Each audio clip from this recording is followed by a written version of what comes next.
I co-signed my brother's loan to save our family. He ruined my life. Hey, before we move on to the video, make sure to subscribe to the channel and hit the like button. Thanks. I've always been the responsible one in the family. The planner, the saver, the one who shows up on time, calls our parents every Sunday, and gets things done. I'm the oldest of three, and for as long as I can remember, it's felt like my job to keep everything from falling apart because no one else will. Especially not my younger brother, Josh. Josh has always been the golden child. Charming, funny, good-looking, and perpetually getting himself into messes that someone else has to clean up. He flunked out of college twice, bounced from job to job, and spent a few years couch surfing under the guise of finding himself. But through it all, our parents never stopped praising him. He just needs time. He's got a good heart. He's a dreamer, not a doer. Meanwhile, I was working 2 jobs to pay off student loans and still got asked to chip in when Josh needed help with rent. It was always framed as temporary, just a little boost. You're the one who's doing well, he's struggling. It wasn't just money. It was emotional labor. I was expected to be the understanding one, the flexible one, the one who forgave and forgot and helped, no matter what. 2 years ago, Josh decided he wanted to open a specialty coffee shop/art gallery in our hometown. He had no business plan, no real experience, and no savings. But he had an idea, and that, apparently, was enough. My parents called me one night for a family talk. We don't have those often, so I knew it wasn't good. They explained that Josh had found a small storefront for lease, had a friend who could help with renovations, and was really excited to build something. The only issue was the bank wouldn't approve him for a business loan, not without a cosigner. Guess who had the credit score, stable income, and low debt-to-income ratio? Me. I laughed at first. I actually thought it was a joke. I said, "You're kidding, right?" But they weren't. My dad told me it would mean the world to Josh. My mom got emotional, said she was worried about Josh's mental health, that he finally seemed hopeful again. They told me I was the only one who could do this. I said no, immediately, flat out, but that didn't go over well. My mom got quiet and sad. My dad got defensive. They said I was being selfish, that I didn't believe in family, that I was holding Josh's past mistakes over his head. "You've got your life together," my dad said. "You could really help him get on his feet." I still said no. For 3 weeks, I held my ground. Then Josh called me himself. He told me this was his dream, that he'd been sober for a year, which I didn't even know had been an issue, that he was finally serious about something. He said if I didn't believe in him, no one would. "I just need someone to believe I'm not a screw-up," he said. I don't know what did it, the guilt, the pressure, the exhaustion from always being the bad guy, but I caved. I told myself I'd set boundaries, that I'd make him sign a contract, that I'd keep an eye on the payments, that it was just a signature, not actual money. So I went with him to the bank, sat in the little glass-walled office, and signed the papers. $85,000. That was the amount, enough to cover the lease, the renovations, the equipment, and a few months of operating costs. He beamed. My parents thanked me. They even took us out to dinner afterward to celebrate. And for a while, it looked like maybe it would work. Josh opened the cafe. It was cute, trendy even. Exposed brick, Edison bulbs, vinyl playing behind the counter. People came. Local artists hung their work. There were yoga nights, open mic events, little weekend markets. He even got featured in a Young Entrepreneurs article in the local paper. Every month, I checked in to make sure the payments were being made. They were, for the first 6 months at least. Then I got a missed call from the bank. I assumed it was a mistake, maybe a wrong number or some fraud alert. But when I called back, I got a polite woman on the phone who informed me that the business loan I had co-signed was now 60 days delinquent. I called Josh. No answer. I texted. Nothing. I called my parents. My mom said she was sure it was just a mix-up, that businesses take time to stabilize, and that Josh probably just forgot to tell me he was adjusting the payment schedule. My dad told me to stop panicking, but I wasn't panicking. I was seeing clearly for the first time. The next day, I walked into the cafe unannounced. The place was dead. One customer. One sleepy barista who didn't recognize me. Josh wasn't there. The barista said he hadn't been around much lately. I drove straight to my parents' house. I told them what I knew. The delinquent payments. The no-shows. The unanswered calls. They seemed surprised, but not shocked. My mom said maybe he was going through something. My dad said, we'll talk to him. I asked if they'd help cover the payments until he got back on track. Dead silence. Then my mom said it. We don't have that kind of money. So I asked, what happens when the loan defaults? Well, my credit tanks. When I get sued, my dad's answer? You knew what you were signing. That was when I realized they never thought he'd pay it back. They just assumed I'd be the safety net. Like always. I walked out of their house that night and didn't go back. I didn't sleep that night. I sat at my kitchen table, phone in one hand, loan documents in the other, heart pounding in my ears. I went through every payment statement, every email I had exchanged with the bank, every message from Josh. It was all there. My name, my credit, my future tethered to his mess. By the next morning, I had called the bank back and gotten the real numbers.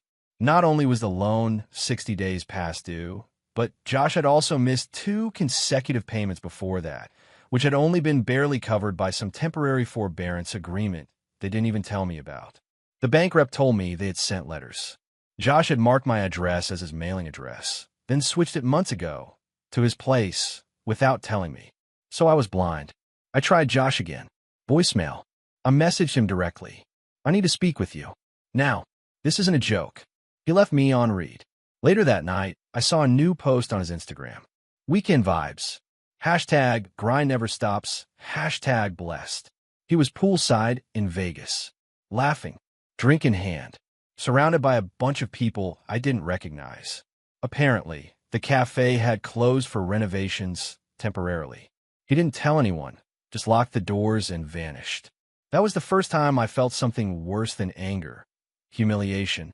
I had put my name, my credit, my life on the line for him, and he wasn't even hiding it. He wasn't stressed. He wasn't sorry. He was bragging. I sent the post to my parents in a group message. No reply for hours. Then my mom texted back. Don't jump to conclusions. Maybe it's an old photo. Old photo? With this weekend's date and caption? My dad followed up with, we told you not to freak out. It's not the end of the world. That's when it finally clicked. They knew. Or, at the very least, they didn't care. Not the way I thought they would. Not enough to do anything. I stopped contacting them after that. A few weeks later, the loan officially defaulted. The full balance, $79,300 and change, was accelerated, and I was now liable for the entire thing. My credit score plummeted almost 200 points. The collections agency started calling me every day, sometimes 5, 6 times. At work, at home, on weekends. I was working for a mid-sized marketing firm at the time and had recently applied for an internal promotion. I was told I was a strong candidate, practically guaranteed. I didn't even consider that my credit report would be an issue until HR pulled it for the final hiring process. They flagged the loan default. Even though the debt wasn't technically mine, my name was on it. That was all they needed. I didn't get the promotion. Worse, I found out I wouldn't be considered for any financial-facing or client account roles at the company unless I could show a stable credit record again. My manager was sympathetic, said she'd vouch for me in future interviews, but rules were rules. Just like that, my career hit a wall. In the months that followed, I scrambled. I tried to negotiate with the collections agency, tried to get a hardship plan, but every payment plan felt impossible while still paying my own rent, bills, car, food. I had to cancel a planned trip with friends, stopped contributing to my savings, moved into a smaller place with a roommate I found online. I sold my car and took the bus for over a year. Every dollar went to cleaning up Josh's mess. Josh, meanwhile, had fully disappeared. He never reached out, never apologized. He even blocked me on social media. I only heard about him through whispers, from mutual friends, old classmates, even a few former cafe customers. Apparently, the shop was officially closed. He owed several months' rent on the space. Equipment was repossessed. Rumor had it he had moved in with some woman he met during a spiritual retreat and was focusing on his art. And my parents? They went full head in the sand mode. No calls, no updates. When I reached out once, just to ask if they had spoken to Josh, my dad replied with, "You're always looking for someone to blame." That was the last straw. I stopped speaking to any of them. Birthdays passed. Holidays came and went. I got quiet. Hope you're well texts from my mom a couple of times, but never anything that resembled an apology. Just awkward, sanitized words like, "I hope things are smoothing out." Smoothing out? I was scraping together payments every month just to keep from being sued. I took on a part-time remote gig writing content for an online blog, on top of my full-time job. I started skipping meals, stopped going out, and felt my entire social life evaporate because I couldn't afford to do anything. And through it all, I kept hearing that I was being too dramatic, that I should let it go, that family is more important than money. Tell that to the bank. Tell that to the promotion I lost. Tell that to the $80,000 anchor around my neck that no one even tried to help carry. I was drowning, and the people who were supposed to love me the most were standing on the shore, arguing over whether I should be mad. I used to think that hitting rock bottom would look dramatic, eviction notices, repo trucks, tearful meltdowns. But for me, it was quiet. It was waking up exhausted every day in a cramped, barely affordable apartment, eating instant noodles 4 nights a week, and checking my bank account with a knot in my stomach. It was silence from my family, silence from Josh, and the deafening noise of my own shame. But something strange happened in that silence. I got angry. Not wild, vengeful angry. Not first. But cold. Focused. Sharp. I stopped wasting time hoping they would make things right. I stopped arguing with collectors and started playing smart. I got serious about freelancing. I worked after work, weekends, holidays, writing copy, editing resumes, even ghostwriting blog posts and ebooks for people I'd never meet. I lived like a monk. Every bonus, every freelance payment, every bit of found money went straight to that loan. And slowly, agonizingly, I started chipping it down. It took almost 3 years, but I did it. I paid off the entire balance. I rebuilt my credit, not back to where it was, but enough. I started applying for new roles and finally landed one with a fully remote company based out of another state. It paid more. The people were better. I didn't tell anyone in my family about it. I bought myself a used car. Then I started saving again. I didn't post about it. Didn't show it off. Just kept building in peace. Around that time, a mutual friend from high school messaged me out of nowhere. "Hey, just wanted you to know, your brother's back in town. You probably already knew, but thought I'd give you a heads up." I didn't. Apparently, Josh's art journey didn't work out. He had split with the woman he moved in with. His credit was trashed. He was couch hopping again, and the word was he was thinking of moving back home. I didn't respond. Then, like clockwork, came the text from my mom. "Hey, sweetie. Hope you're well. Your brother's been going through a hard time. We're trying to help, but it's tough. Any chance you could lend a little to help him get back on his feet? Even a few hundred would help." It took me 3 hours to decide what to say. Not because I was torn, but because I wanted to be careful. Here's what I sent. I helped. I gave more than I ever should have. I lost years of my life cleaning up the mess he left behind. Mess you both encouraged and excused. And you never even said sorry. I've rebuilt everything alone. I owe him, and you nothing. She didn't reply for a day. When she did, it was a paragraph-long guilt trip. We're all human. We make mistakes. He's your brother. Blood is blood. I don't know what happened to the sweet, forgiving son I raised. I didn't reply at all. A week later, my dad texted me, blunt cold. "So that's it? You're just going to abandon your family over some money?" I finally let myself laugh. Out loud. Alone in my apartment. Because after everything, he still didn't get it. It was never just money. It was trust. Loyalty. The way they used me, then discarded me. The way they protected Josh at all costs and treated me like a wallet with legs. The way they expected me to clean up his wreckage and smile while doing it. That was the last message I ever got from either of them. It's been over a year now. I've moved states, same job, better apartment, new friends. I took a trip to Italy last fall. I'm learning to cook. I've even started dating again, something I couldn't even think about during the worst of it. And sometimes on quiet nights, I still feel that old bitterness creep in. But it doesn't stay long, because I remember they don't get to own any more of my time. They made their choices. I made mine.